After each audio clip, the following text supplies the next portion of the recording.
जय हिंद दोस्तों। Social media पर अक्सर एक सवाल पूछा जाता है कि डॉक्टर अंबेडकर वकील थे तो भगत सिंह का केस क्यों नहीं लड़े। भगत सिंह और उनके साथियों ने ब्रिटिश की राजनीति का शिकार हुए। ब्रिटिश सरकार को इनसे यह डर लगने लगा था कि कहीं पूरे देश में स्वतंत्रता की आवाज तेज न हो जाए। इस डर से उन्होंने भगत सिंह, सुखदेव और राजगुरु को जल्द से जल्द फांसी दे दी। उनके साथ जो भी हुआ वो न्याय नहीं था बल्कि वो अन्याय था। ये बात लिखी थी डॉक्टर बाबा साहब भीमराव अंबेडकर जी ने। इन तीन महान क्रांतिकारियों के फांसी को लेकर अंबेडकर जी ने बलिदान बताया है। हालांकि इस बीच भगत सिंह की फांसी को लेकर एक सवाल अक्सर ही उठता रहता है, वो ये कि बाबा साहब इतने बड़े वकील होने के बाद भी आखिर क्यों बाबा साहब डॉक्टर भीमराव अंबेडकर जी ने भगत सिंह का केस क्यों नहीं लड़े।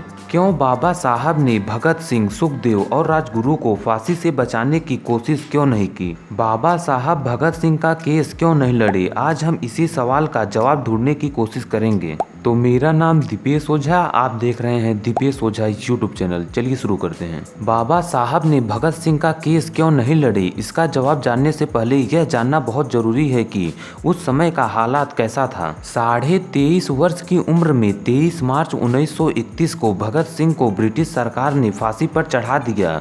उनके साथ सुखदेव और राजगुरु को भी फांसी दी गई। ये वो दौर था जब अछूतों के साथ जातिगत भेदभाव अपने चरम पर हुआ करता था। ये वो दौर था जब किसी अछूत को महज छूने से ही हिंदुओं का धर्म भ्रष्ट हो जाता था। डॉक्टर बाबा साहब अंबेडकर भले ही एक महान व्यक्ति थे, लेकिन इसके बावजूद उन्होंने अपनी पूरी जिंदगी दलित होने की वजह से भेदभाव का सामना किया। यह वो दौर था जब शूद्र, अति शूद्र या यूं कहें कि अंबेडकर जब स्कूल जाते थे तो उन्हें स्कूल के बाहर दरवाजे के पास बैठकर पढ़ना पड़ता था और जैसे तैसे शिक्षित होकर अंबेडकर जब नौकरी करने बड़ौदा गए तो उन्हें किराए पर होटल, धर्मशाला व कमरा तक नहीं मिला। और जब वे सीडम कॉलेज में प्रोफेसर बने तो बच्चे उनसे पढ़ने के लिए राजी नहीं हुए क्योंकि वे दलित थे। इसके बाद भी तमाम कुरीतियों का सामना करते हुए पढ़े लिखे और शिक्षित हुए थे, फिर भी जाति भेदभाव के कलंक ने उनका पीछा नहीं छोड़ा। फिर भी जून 1923 में अंबेडकर ने वकालत का काम शुरू कर दिया। तब भी उन्हें बार काउंसिल में भी बैठने के लिए जगह नहीं मिलता था। बाबा साहब को कोई केस तक नहीं लड़ने दिया जाता था क्योंकि वे दलित थे। और उस दौरान एक गैर ब्राह्मण ने केस हारने के बाद बाबा साहब को अपना केस दिया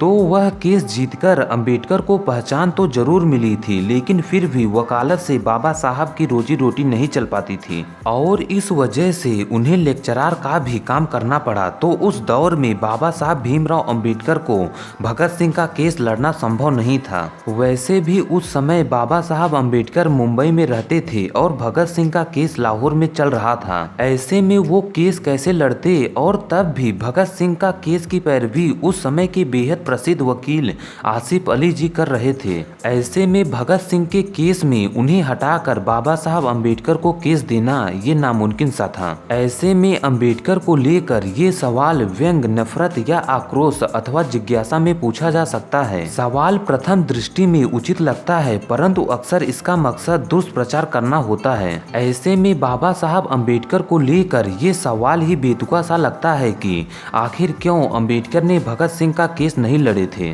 तो हम उम्मीद करते हैं कि यह जानकारी आपको अच्छी लगी होगी। यदि आप हमारे इस चैनल पर पहली बार आए हैं तो इसको सब्सक्राइब जरूर करें क्योंकि इसी तरह का इंपॉर्टेंट वीडियो मैं लाता रहता हूँ। तो फिर मिलता हूँ किसी नए और टॉपिक पे वीडियो लेके, तब तक के लिए जय हिंद।